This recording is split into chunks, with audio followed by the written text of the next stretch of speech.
programa Aprendiz da Rede Record. A N Produções tem muita honra, muito orgulho de convidar ao palco João Dória Júnior.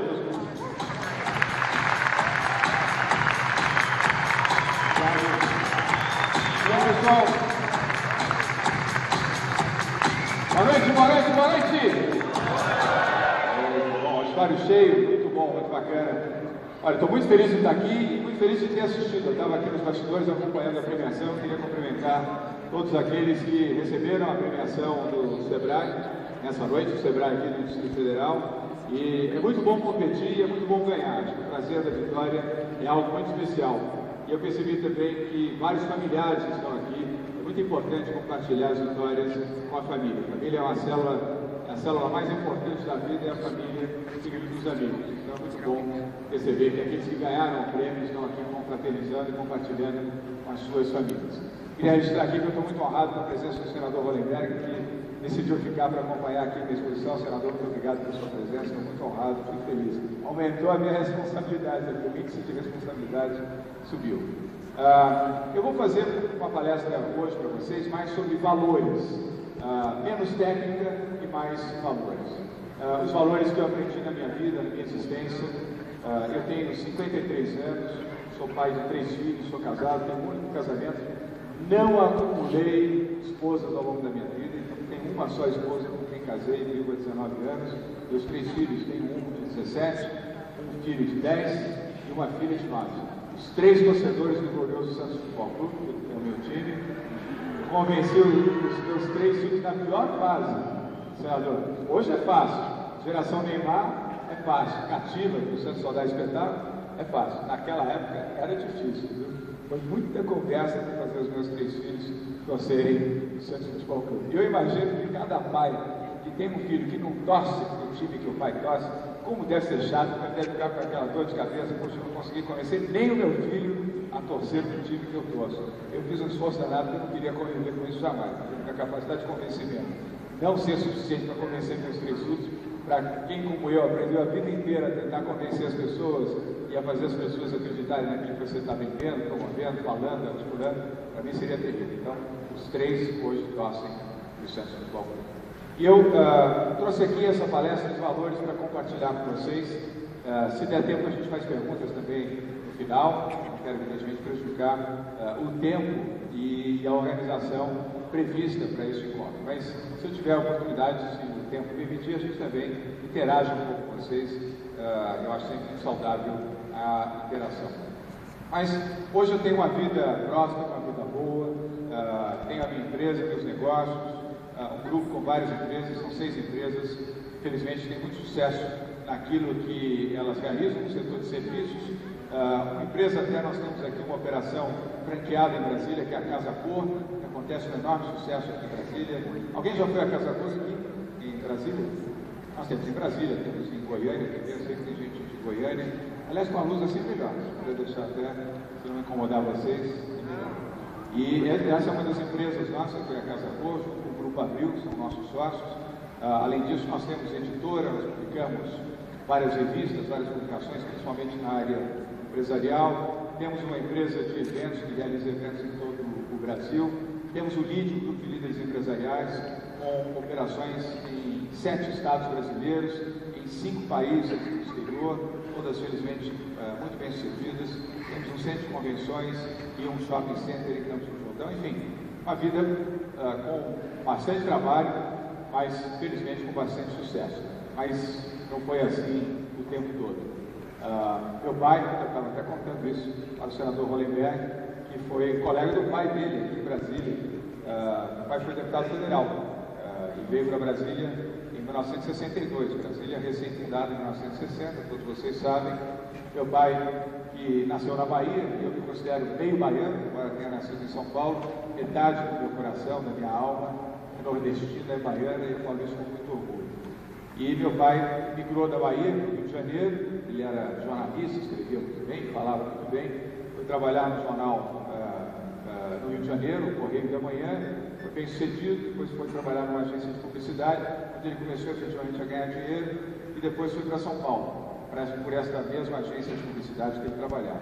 E ali em São Paulo já era naquela época, há década de 50, uma cidade, um estado de muitas oportunidades. Ele enriqueceu, saiu de uma situação difícil, pobre, como ele foi para o Rio de Janeiro, e fez uma vida de muito sucesso e montou a sua própria agência. Depois ele acabou se desligando da agência do qual ele era presidente, montou a sua própria agência de publicidade, depois comprou uma rede de calçados, loja de calçados. Os que têm a minha faixa etária, a nossa faixa etária, né? Nós somos jovens ainda, nos nossos 52, 53 anos, talvez se lembrem de chamados Calçados Claros, que era a maior rede de calçados aqui do Brasil, as lojas de calçados Claros. Até que ele, em 1961, convencido por alguns amigos, resolveu se candidatar a entrar para a política, se candidatou a deputado federal, mas não por São Paulo, ele quis fazer isso pela Bahia, pelo seu estado. Todo nordestino, mas todas as pessoas que são apaixonadas pela sua terra, normalmente gostam de voltar à sua terra, reverenciar a sua terra, onde nasceu, onde viveu, e ele quis fazer isso pela Bahia, e disputou o mandato em 62, foi eleito deputado federal, foi o segundo deputado federal mais votado pela Bahia, e pelo PDC, Partido Democrata Cristão, e veio para Brasília para exercer o seu mandato, e fez isso com vigor, com a tenacidade de um bom baiano, era um homem muito intenso, muito vibrante, muito idealista, denunciou o golpe militar de 64, quando já se pronunciava que o Brasil poderia ter um golpe militar, uma ditadura militar. Ele denunciou o golpe, na tribuna da Câmara, várias vezes, e foi cassado na primeira lista. Foi um dos 15 primeiros cassados pela ditadura militar, e foi da noite para o dia a vida mudou.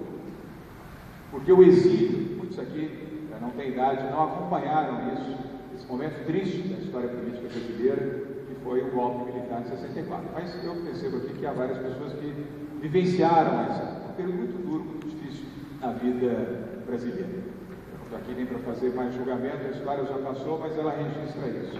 Meu pai foi exilado, assim como vários outros brasileiros, parlamentares, intelectuais, artistas, ele foi para o exílio, foi para a França, que era um dos poucos países naquela época que aceitava a presença de expatriados. E o exílio naquela época implicava em 10 anos de exílio. Você tinha que ficar 10 anos fora do Brasil, você não podia voltar ao Brasil sob pena. E se voltasse, seria preso imediatamente, sofreria as condenações advindas, obviamente, condenação de ditadura militar, era de tortura para cima. Como muitos foram torturados e alguns, lamentavelmente, foram mortos, foram assassinados pela ditadura militar. Mas nesse período, quem é caçado da noite para o dia, não prepara a sua saída, não prepara a sua mudança. Você foi, o golpe militar foi no dia 1º de abril e não 31 de março, que antecedeu o dia da mentira, e naquele momento em diante, os que estavam abrigados em embaixadas, aqui em Brasília, eram poucas embaixadas que funcionavam em Brasília, algumas ainda estavam no Rio de Janeiro, tinham uma proteção diplomática e não podiam ser presos, e foram exilados. Só que no exílio, meu pai, ao longo dos 2 primeiros anos, ainda conseguiu sobreviver com dignidade. Não tinha dinheiro, mas foi vendendo empresa, terreno, casa, carro.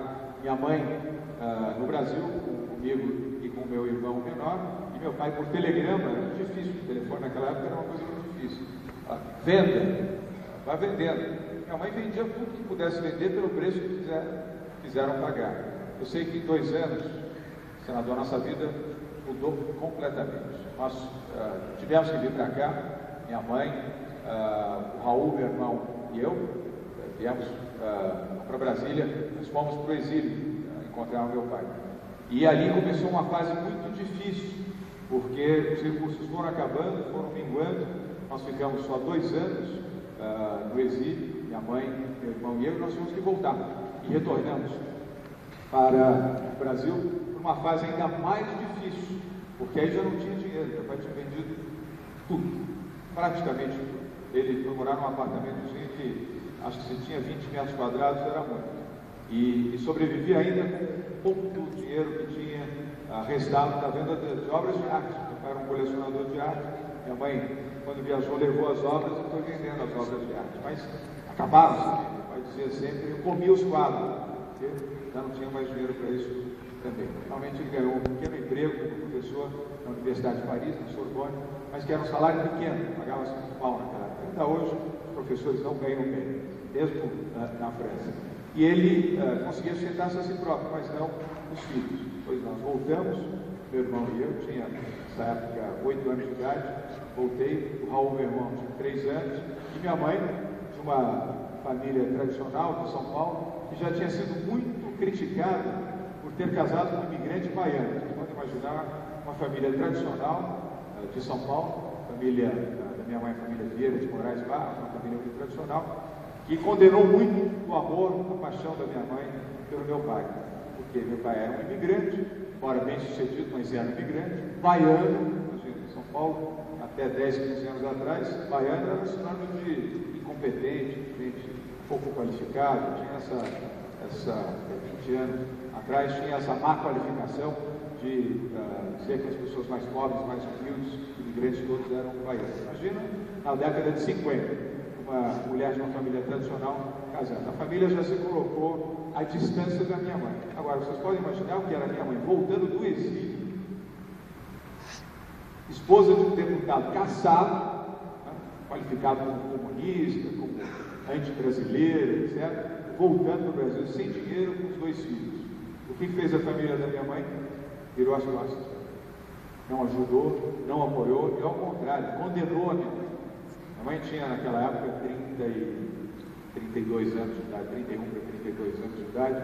Aí é que ela sentiu ainda mais a dor da ausência do meu pai, a dor de ter 2 filhos para criar, 2 filhos menores, a dor do abandono da família e a dor de não ter dinheiro. Ela, com pouco que tinha, muito pouco que tinha, montou uma pequena fábrica de coeiros. Os mais experientes e as mais experientes vão lembrar, coeiro eram as fraldas antigamente. Você fazia com um tecido de algodão e flanela e algodão. Hoje elas são fraldas descartáveis. Depois tinha aqueles alfinetes de pressão. E com enorme dificuldade se endividou inteira para fazer aquilo, porque ela achava que era uma coisa que ela podia fazer para poder sustentar os meus filhos. Eu estudava numa escola privada, naquela época era a melhor escola de São Paulo, Colégio do Branco. Raul, meu irmão, também nesse colégio, eu tive que sair dessa escola, porque não tinha mais dinheiro para pagar a escola. O Raul, meu irmão, só continuou, porque a diretora da escola, muito solidária com o sofrimento da minha mãe, conseguiu uma bolsa para que ele continuasse estudando nessa escola, e eu fui estudar num colégio público, uma escola estadual, a escola da professora Marina Sintra, lá na Rua da Consolação, em São Paulo, que era uma escola gratuita, e que me permitia estudar a custo zero. Até o material era provido, era dado pela escola. Ia de ônibus, no tempo de riqueza, senador, ia de Cadillac, branco, 4 portas com motorista, e usavam luvas brancas. Nessa época, Cadillac era Mercedes, era ônibus, andava de ônibus para ir para a escola. E tive que começar a trabalhar muito cedo, com 13 anos de idade, ia trabalhar porque precisava, não era por outra razão, senão uma necessidade efetiva de trabalhar, poder ganhar algum dinheiro para ajudar a minha mãe a diminuir o sofrimento dela. Eu via quase que diariamente minha mãe chorando no quarto, triste, muito deprimida, muito acabada, que ela não conseguia vencer, ela não conseguia superar as dificuldades, não conseguia pagar as dívidas, e cada vez se afundava mais em dívidas. Nós mudamos para um apartamento, aquela casa majestosa que tinha o bairro do Paquembu em São Paulo, era coisa do passado. Mudamos para um apartamento muito pequeno, muitas vezes a luz do nosso apartamento foi cortada, minha mãe não conseguia pagar a luz, tomei banho frio muitas e muitas vezes, e dormíamos com luz de velas, não tinha dinheiro para pagar. Quando pagava, era um milagre, não conseguia pagar a conta de luz. Gás, era gás de botijão, às vezes acabava o dinheiro para comprar gás de botijão também.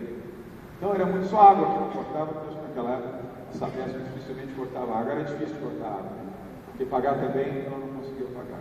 Então foi muito difícil. Eu me lembro da minha mãe cozinhando no domingo, com aquele botijãozinho de gás, o feijão e o arroz para a semana inteira. Quem foi pobre aqui sabe.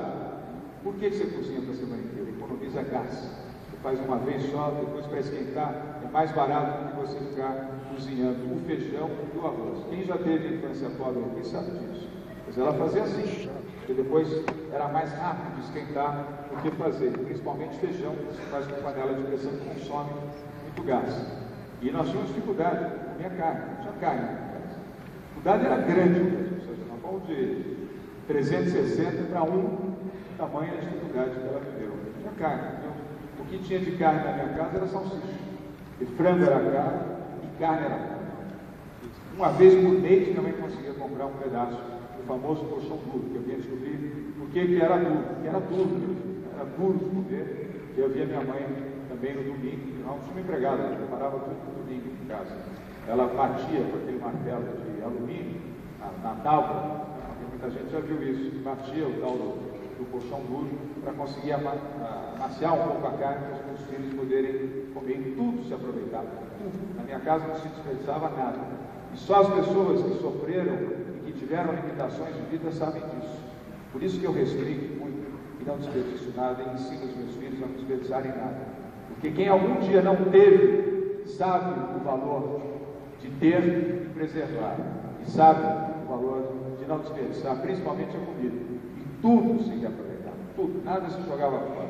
Era o arroz que depois de uma semana virava bolinho, fritava bolinho, e a gordura que reaproveitava, não se jogava fora, a gordura que fritava um dia, fritava dois, fritava três, fritava quatro, até ficar preta. Aí ele que jogava e ia embora. Não tinha nenhum luxo. Sobremesa era gelatina, não tinha refrigerante, não tinha suco, quando muito que suco. Vocês devem lembrar que era aquela anilina, né? Que você punha açúcar e tomava, ainda hoje deve ter essa anilina aí à venda no mercado.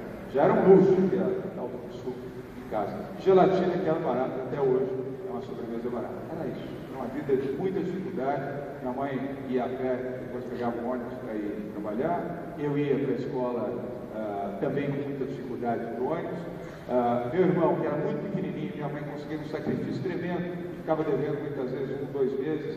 Tinha uma perua que eu pegava em casa para levar para a escola, e era um sacrifício danado para conseguir pagar a tal da perua. Eu lembro bem até do nome do motorista, o seu Rubens, que era o dono da perua, o Rubão, que também se apiedou e muitas vezes deixava ficar 2 meses até receber o valor da mensalidade da condução para levar o meu irmão para a escola. Foi um período muito difícil, muito. Aprendi a economizar luz, aprendi a tomar banho frio, até hoje o banho frio faz bem para a saúde, inclusive fico descansado. Aprendi a ter limitação, tinha um tênis só, não tinha 2, nem 3, nem 4. A roupa era pouca, não tinha condição de ter roupa. Nós, quando viajamos, minha mãe deu tudo. Carregar baú para viagem, não tinha nem para pagar passagem direito. Então foi um período muito difícil, muito difícil. E esse primeiro emprego, senador, que eu consegui nessa agência de publicidade de São Paulo, tinha 13 anos, eu nunca me esqueço, foi a minha primeira carteira azul assinada, onde eu consegui o meu primeiro salário, e aquilo para mim foi a alegria que eu pude levar para minha mãe. Naquela oportunidade, eu levei o salário integral, eu dei a minha mãe, isso aqui é para você, para ajudar. Minha mãe chorou, chorei com ela, abraçado, e foi o primeiro dinheiro que eu consegui receber, eu dei integral para ela. Integral.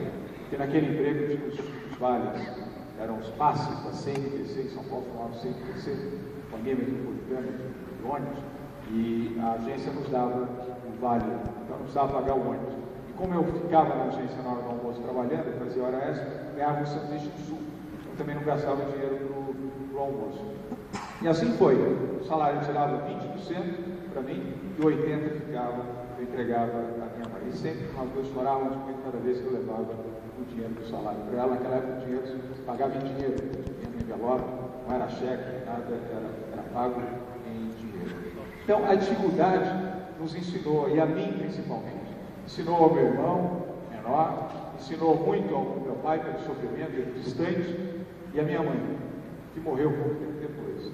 Minha mãe morreu, senador, com 36 anos de idade, desgostosa, infeliz, triste, deprimida, abandonada pela família, distante do marido que ela amava. O pai tinha um tempo de exílio de 10 anos, até 1974, quando ele pôde voltar ao Brasil. Foi precisamente o ano da morte da minha mãe. Minha mãe morreu em agosto de 1979. Meu pai tinha acabado de retornar, minha mãe já muito enfraquecida, muito exaurida, muito entristecida com tudo, não resistiu e doente, uma pneumonia fortíssima, faleceu em 11 de agosto de 1974, quando meu pai retornou ao Brasil. Pois o sofrimento, pois a lição do pai, a lição da minha mãe, essa lição de vida foi aquilo que eu incorporei, não para ter ódio de ninguém, não fiquei com ódio dos militares, não fiquei com ódio da ditadura, não fiquei com ódio do Brasil, nada disso, ao contrário. Eu aprendi pela dificuldade a criar um novo entusiasmo em usar o exemplo de luta do meu pai, o exemplo de luta da minha mãe, para a minha própria vida e a minha própria existência. E hoje, meu maior desafio, certamente é o desafio que muitos de vocês aqui têm: educar os seus filhos.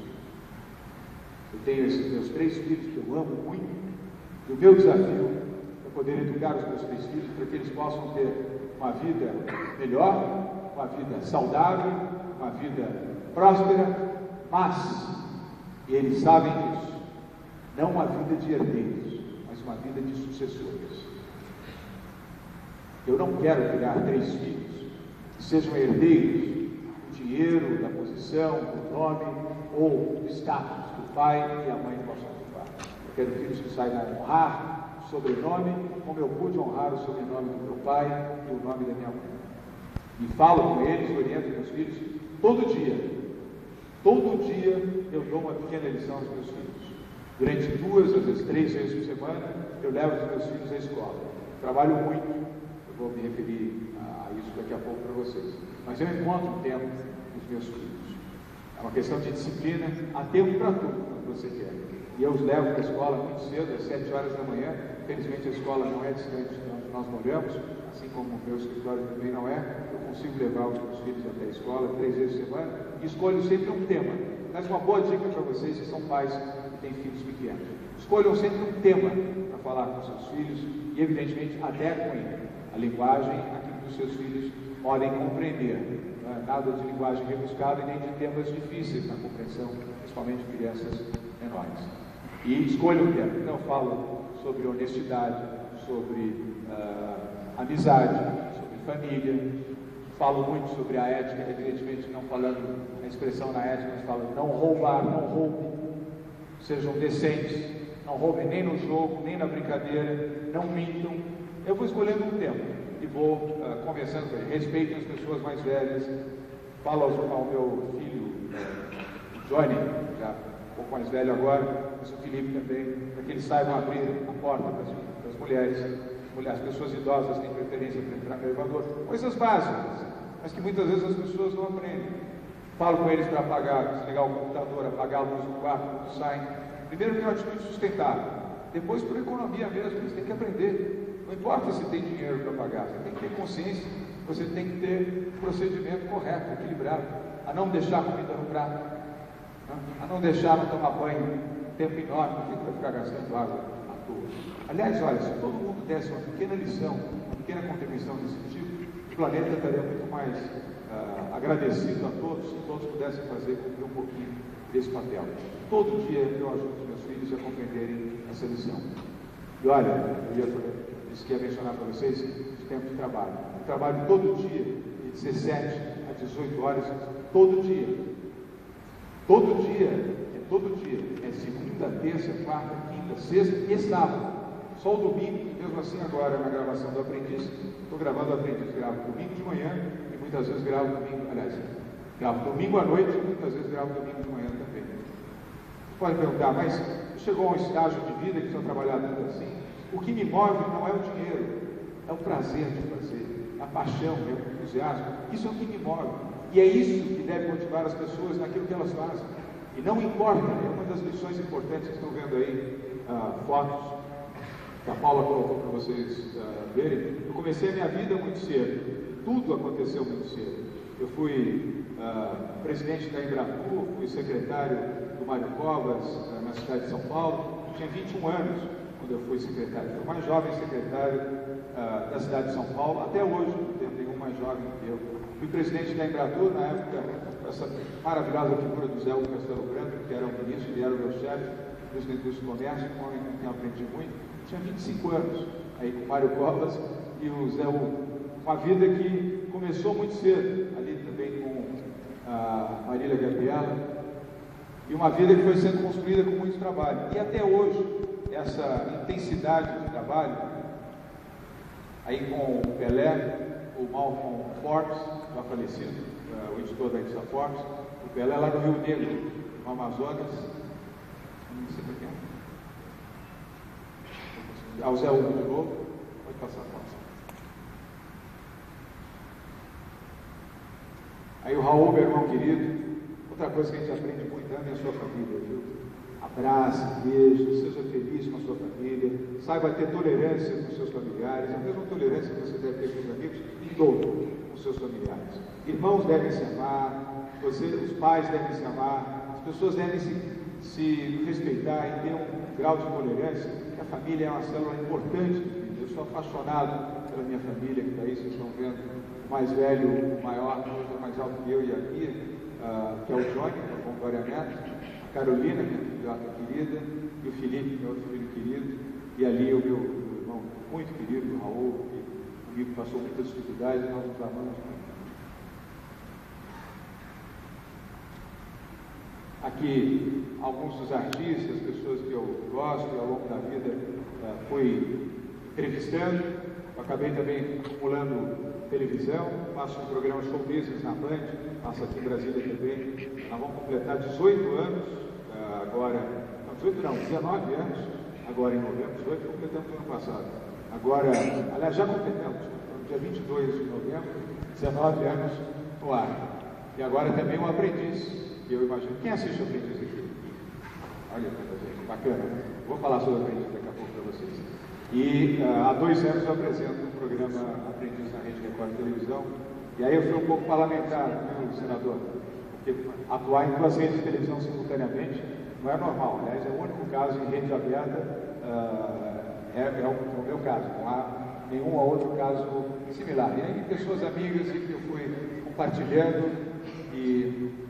Eu, embora seja uma pessoa com os meus ideais, os meus princípios muito claros, eu recentemente me filiei a um partido, ao PSDB, o Partido da Social Democracia Brasileira, mas isso não impede que eu tenha amigos em todos os partidos e em áreas distintas da política brasileira. O que eu valorizo muito é o sentimento, é a boa prática, a boa política e principalmente o espírito republicano. O espírito republicano, você não pode trabalhar com elogio, tem que ter respeito pelas pessoas que atuam dentro da vida pública, e eu aprendi isso fazendo política, atuando tanto na Secretaria de Turismo em São Paulo, como depois na Embratur, que naquela época era no Rio de Janeiro, hoje a sede é aqui, em Brasília. Aí já com algumas personalidades internacionais, o presidente Bill Clinton, fica mais fácil, James Cameron, e o Arnold Schwarzenegger, e o ex-premier britânico, esse que é a presidente do malucão de tudo, que é o presidente da Virgin Airlines. Tá, e aí já alguns pontos que eu vou colocar para vocês, que foram princípios que eu fui utilizando na minha vida, na minha existência, para poder seguir essa trajetória. E, de novo, os pontos que eu vou colocar aqui para vocês são importantes porque eles demonstram como é que você pode seguir uma trajetória de vida para ter sucesso, para ter êxito, mas para ter, sobretudo, felicidade. Dinheiro não traz felicidade, isso eu posso garantir para vocês. A minha existência, a convivência que tive com tantas pessoas, eu vi tanta gente com pouco dinheiro, com nenhum dinheiro feliz, já vi tanta gente com tanto dinheiro e absolutamente infeliz, pessoas tristes, pessoas isoladas, pessoas deprimidas, tanto e tanto dinheiro. A busca é a busca da felicidade. Este é o sentido da vida, esse é o sentido que você deve ter na sua trajetória pessoal e trajetória profissional. E o primeiro princípio é esse: acreditar no seu projeto. Você tem que acreditar no seu projeto para poder ser um vencedor. Vários de vocês aqui, eu acredito que sejam microempresários. Quem é microempresário ou microempresário aqui, levanta o braço. Agora, quem não é e gostaria de ser dono do seu próprio negócio? Se somar os que já são e os que desejam ser, certamente a maioria dos que estão aqui. Para isso, essa lição é importante. Você precisa acreditar no seu projeto. Estamos falando aqui no plano empresarial. E se você acreditar no seu projeto como esportista, no seu projeto como escritor, no seu projeto como político, no seu projeto como sacerdote, você vai fazer aquilo bem feito. Porque você acredita, você tem crença e confiança na sua própria capacidade. Consequentemente, você consegue liderar, contagiar, entusiasmar as pessoas, porque elas percebem quando você está apaixonado, quando você acredita no seu projeto. A sua capacidade de convencimento é maior, é mais forte. Isso passa, essa energia contagia as pessoas. Outro ponto, segundo Trabalhar em equipe, fundamental e essencial.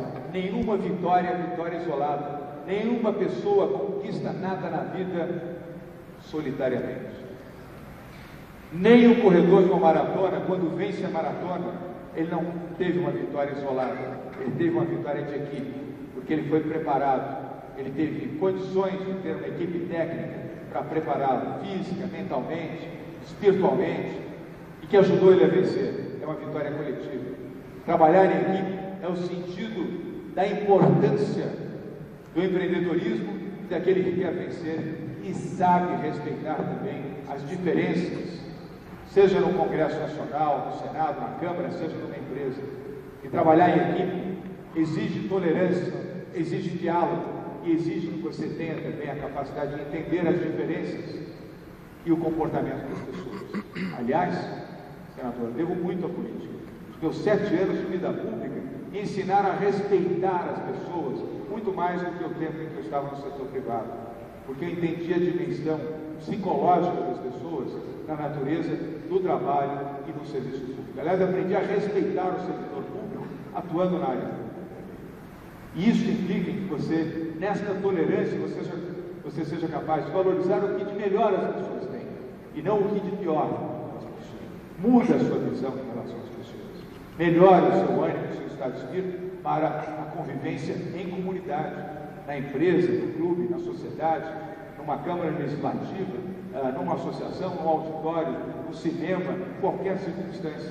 Você aprende a respeitar mais e a entender a pluralidade do trabalho coletivo e da convivência coletiva. Terceiro ponto, ter foco. Foco sempre. Uma das razões do sucesso que hoje eu tenho o privilégio de desfrutar e continuo na luta constante para seguir sendo um bom exemplo aos meus filhos, aos meus amigos, à minha equipe, para as pessoas que me assistem. São quase 7 milhões de brasileiros que todas as terças e quintas-feiras assistem o programa Aprendiz no Brasil inteiro. Vários de vocês aqui, centenas de vocês que nos assistem às terças e quintas-feiras na Record, sabem disso. Foco. Você precisa focar, acreditar que você possa ser o melhor naquilo que você faz. Foco, determinação e objetividade. Não queira abraçar coisas demais, não queira abraçar a floresta, abraça uma árvore. Será muito mais fácil você ter essa correlação com a árvore do que com toda a floresta. Mantenha o seu foco, acredite no seu foco, estabeleça o seu objetivo de maneira clara e abrace a sua ideia, abrace o seu foco de forma objetiva e obstinada. Quarto ponto, ter disciplina. A pobreza, a dificuldade, a limitação é o maior professor da disciplina. E quem não tem disciplina na carência, está liquidado. Você tem que ter extrema disciplina. Esse período de dificuldade na minha vida foi determinante para que eu pudesse ter disciplina pessoal. Disciplina para estudar, disciplina para trabalhar, disciplina para dormir um pouco, disciplina para trabalhar muito e ser feliz, não ser uma pessoa ranzinza, chata, mal criada, tolerante. Está certo que eu adquiri por essa disciplina alguns princípios importantes. Eu não bebo e não fumo. Eu não bebo nada alcoólico, zero. E nunca bebi e nunca fumei. E nem nunca vou fumar e nem nunca vou beber. E não é por uma opção nem evangélica ou religiosa, opção pessoal. Porque eu entendi e aprendi para vencer e para ser melhor, já desde jovem, era melhor que eu não fumasse e não bebesse. Porque eu vi pessoas que pelo fumo e pela bebida se arrasaram, se destruíram, e eu não queria destruir a minha própria vida. Eu não estou dizendo que quem bebe e quem fuma está se autodestruindo. Eu posso garantir a vocês que quem não bebe e quem não fuma, principalmente, tem muito mais chance de viver mais e melhor do que aquelas pessoas que, infelizmente, são vítimas do vício do cigarro ou que bebem de forma exagerada. A bebida com moderação, ela não faz mal a ninguém. Aliás, a moderação nunca faz mal a ninguém. Mas, no caso do cigarro, mesmo quem fuma moderadamente, infelizmente, isso faz muito mal. Então, eu consigo ter uma vida saudável, eu consigo ter a disciplina de não beber e de não fumar. E a disciplina para trabalhar 17, 18 horas, às vezes 19 horas por dia, repito, de segunda a sábado. E sou muito feliz fazendo o que eu faço. Eu não quero dizer que esse seja um parâmetro para as pessoas, para trabalhar 15, 16, 17, 18 horas no meu trabalho. Mas eu sou feliz fazendo isso. sou apaixonado, eu gosto, eu coloco energia positiva naquilo que eu faço. Eu consigo fazer programa na Band, consigo fazer programa na Rede Record, consigo dirigir 6 empresas, consigo escrever em revistas, consigo escrever em jornais, consigo dar palestra. Estou aqui amanhã, 6 horas da manhã, estou de pé, 7 horas estou voando de volta para São Paulo, 9 horas eu tenho reunião, e aí tem uma agenda pesadíssima até 10 horas da noite, das 10 até as 2, 2h30 da manhã, estou trabalhando. E tem secretários que vão roticiando. Quando chega de manhã, eu chego cedo, 7h30, 15 para as 8, já estou no escritório, depois já tem a turma da tarde, depois tem a turma que fica até a 1h da manhã. E isso você só tem com disciplina. Sem disciplina, como é que você vai conseguir? E ainda tem esposa, tem filhos. E olha, detalhe para vocês, você faz ginástica todo dia. Tem quanto tempo para fazer ginástica? 10 minutos todo dia de exercício. Para quê? Para intenção, produção. 10 minutos todo dia. E faço de manhã, isso que eu acordo mais cedo, e faço à noite quando volto. 10 minutos de manhã, 10 minutos de noite. É pouco, mas é constante. Me ajuda a manter fisicamente bem, me ajuda na circulação sanguínea, me ajuda no processo respiratório, e 2 vezes por semana eu faço fisioterapia também muito cedo, com um fisioterapeuta, para me ajudar também a qualificar a minha condição física, para me sentir bem, para poder ser produtivo, e ter condições de trabalhar com tanta intensidade, com saúde, portanto também se autodestruir. Isso é disciplina. Quinto ponto, ética, ponto primordial. Ter ética, ter decência, ter transparência, aquilo que eu mais bato com os meus filhos, para que eles sejam pessoas éticas, jovens que entendam o valor de falar a verdade, de não mentir, de não roubar, de não enganar, de não usurpar, e de terem o orgulho de um pai que é honesto, que é decente, que trabalha muito, que continua a trabalhar muito. Poderia perfeitamente ter parado de trabalhar já há mais de 10 anos, se eu quisesse, e eu digo a eles isso. Seu pai trabalha, seu pai adora o que faz, e o seu pai gosta da honestidade, preserva isso como um mantra, como um princípio, porque seu avô sofreu muito exatamente porque tinha essa decência, essa honestidade de princípios para poder lutar pelo seu país. Ser ético na empresa, no trabalho, na família, na vida política, na vida social, na vida religiosa, é um princípio absoluto. É um pilar das pessoas de bem. E nisso a ética tem que ser completa. Não há pequenos delitos. Recentemente vocês viram 2 episódios do Aprendiz, vocês assistiram na semana passada, quando eu falava sobre ética. Vocês viram o rigor que eu agi diante daqueles jovens, não tão jovens, mas enfim, os aprendizes que lá estavam. Eu menti 2. E por quê? Porque mentiram. E eu demonstrei como eles mentiram. Vocês se lembram disso?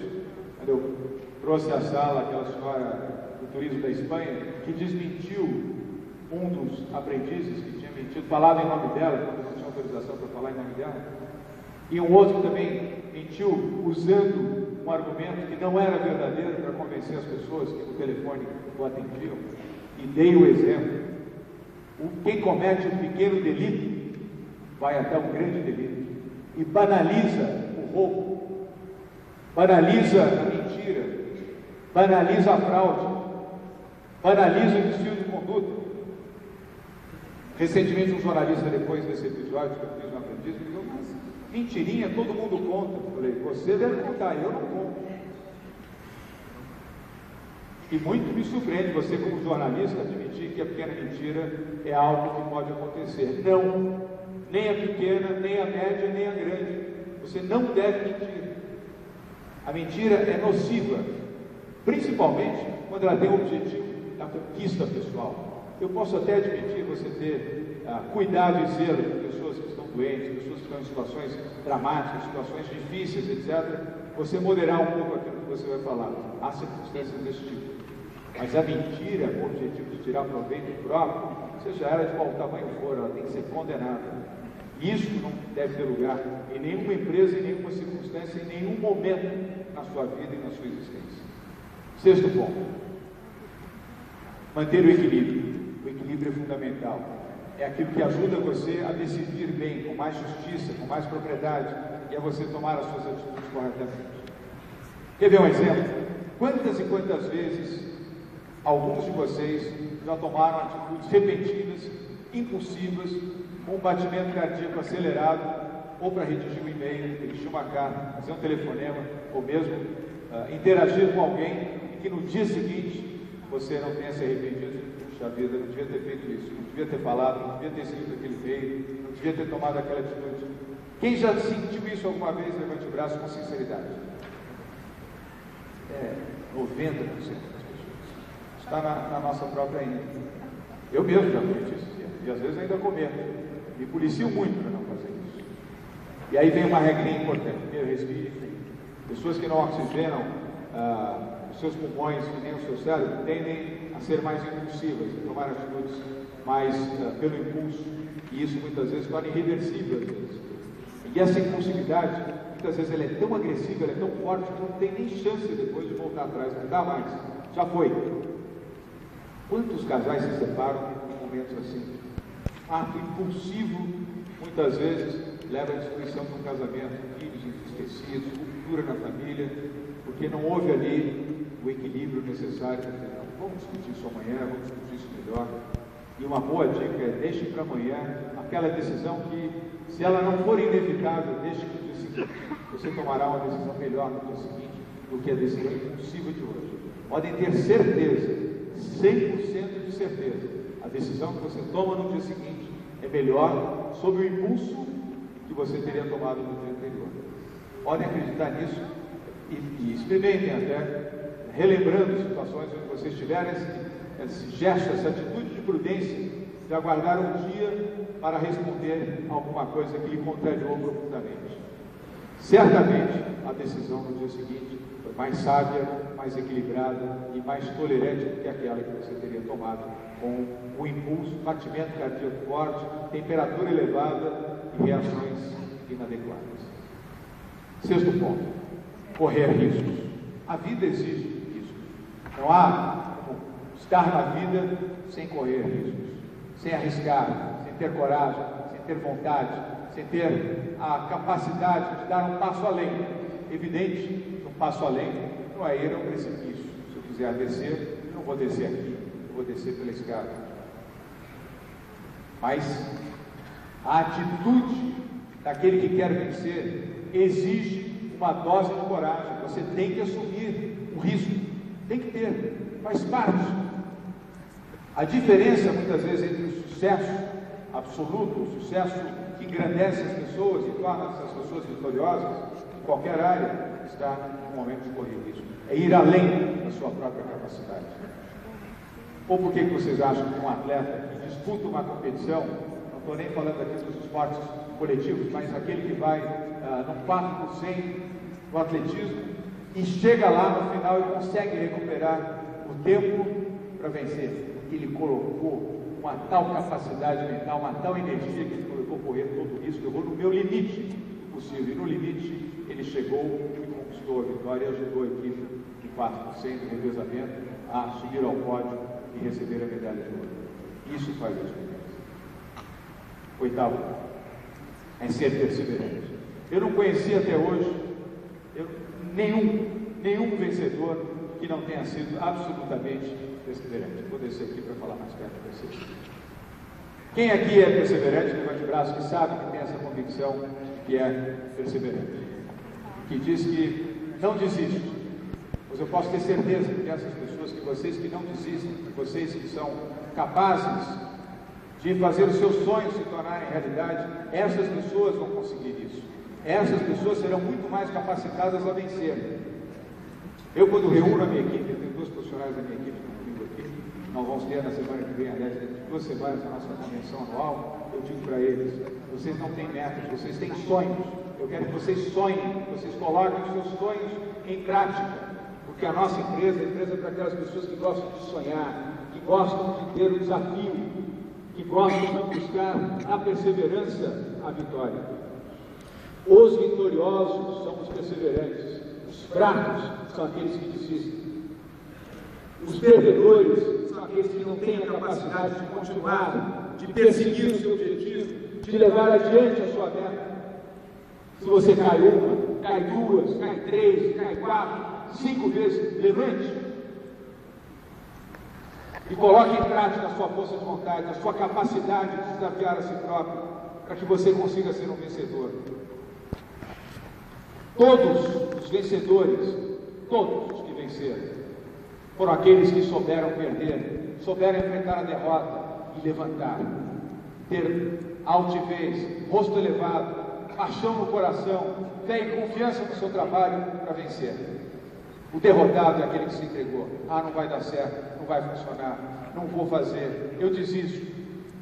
Desistir é o verbo dos fracos. Perseverar é o verbo daqueles que sabem vencer. Próximo ponto. O nome. Ter paixão. Paixão é essencial. Paixão é fundamental na vida para tudo. Primeiro para amar, para você ter amor dentro de você. Quem não ama não tem paixão. Paixão move as pessoas. Paixão cura as pessoas. Paixão entusiasma as pessoas. Paixão muda as pessoas. Paixão lidera as pessoas. E se você tem isso dentro de você, coloque para fora, não tenha medo. Não tenha medo, temor. Mesmo das pessoas que convivem com você no dia a dia, quantas pessoas você gostaria de dizer, eu amo você? Qual é o problema? Diga, eu amo você. Você ama alguém, diga com todas as letras. E expresse essa sua paixão.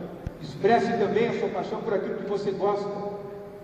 Por aquilo que você abraçou como profissão, como iniciativa, como opção de vida, seja o que for. Se for a paixão pela religião, processe. Seja dedicado, seja intenso. Se você gosta da política, seja intenso na política. Seja verdadeiro, seja autêntico. Coloque a sua alma e a sua força para trabalhar a seu favor e a favor das pessoas e principalmente das boas causas. Na minha empresa, quando eu tenho que contratar profissionais, eu faço entrevista do nível gerencial para cima, eu mesmo entrevisto. E muito mais do que olhar o currículo, que eu respeito o currículo. A função acadêmica, ela merece ser respeitada, ela é importante. Mas ela não é definitiva no nosso caso. Porque se aquela pessoa que eu estou entrevistando não tiver brilho nos olhos, não trabalha na nossa empresa. Se eu não perceber que a pessoa que vai ser, ao ser entrevistada por mim, se os seus olhos não brilharem, se eu não perceber essa energia que eu tanto aprecio nas pessoas, essa garra, a vontade de vencer, eu digo, olha, tem uma excelente empresa concorrente que está esperando por você, vai trabalhar lá. Seu currículo é maravilhoso, tem PhDs, MPs, todos os P's da vida, vai trabalhar no concorrente, porque ele adora um erudito. Eu adoro as pessoas que fazem. Se tiver o currículo e souber fazer, melhor. Mas eu amo as pessoas que fazem, as pessoas que são transformadoras, que têm coragem de colocar brilho nos olhos e paixão naquilo que fazem.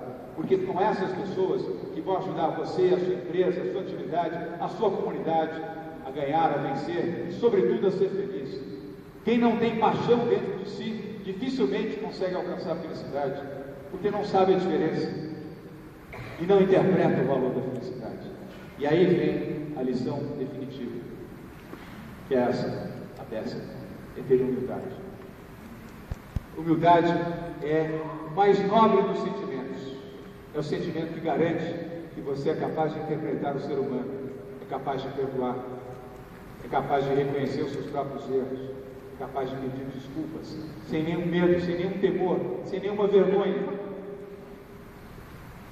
E é capaz de entender que quanto mais você pode, quanto mais poderoso você é, mais humildade você deve ter dentro de você. Porque é isso que vai fazer de você uma pessoa feliz. É isso que vai fazer ser você uma pessoa respeitada. E a grande liderança vem pelo exemplo. A liderança não vem pelo medo, não vem pela autoridade, não vem pelo dinheiro e muito menos pela ameaça. Esses são os falsos líderes, aqueles que imaginam que por ter dinheiro, por ter poder político, poder do dinheiro, poder de mandar e de comandar, intimidam as pessoas.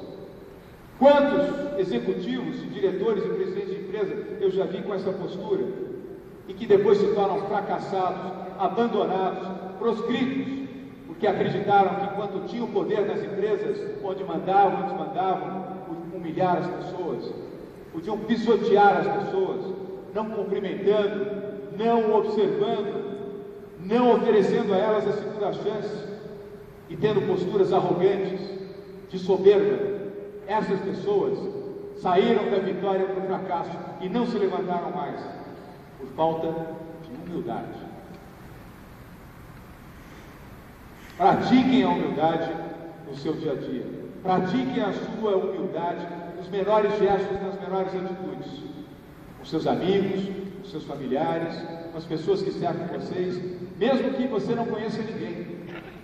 As pequenas atitudes demonstram a sua capacidade. Diga bom dia, boa tarde, boa noite. Cumprimente as pessoas na porta do elevador, mesmo que a pessoa entre muda e saia muda, não importa. Diga bom dia, boa tarde e boa noite. Cumprimente, sobretudo os mais simples, os mais humildes, faxineiros, pessoas simples, pessoas que têm muita luta no seu espírito do dia a dia e que você, com terno, gravata, automóvel, motorista, muitas vezes despreza e não dá a essas pessoas o mínimo de atenção. O que elas esperam é só um cumprimento, é um olhar. Isso transforma, isso modifica, isso enobrece, eleva as pessoas. Eu queria, nesse momento, com esses 10 pontos, concluir este nosso encontro daqui, com essa lição de humildade. E eu sempre peço a Deus que me dê humildade e equilíbrio nas minhas orações. Eu oro muito, faço minhas orações, que me confortam bastante. Eu não faço oração para pedir, eu faço oração para agradecer. Fundamentalmente para agradecer.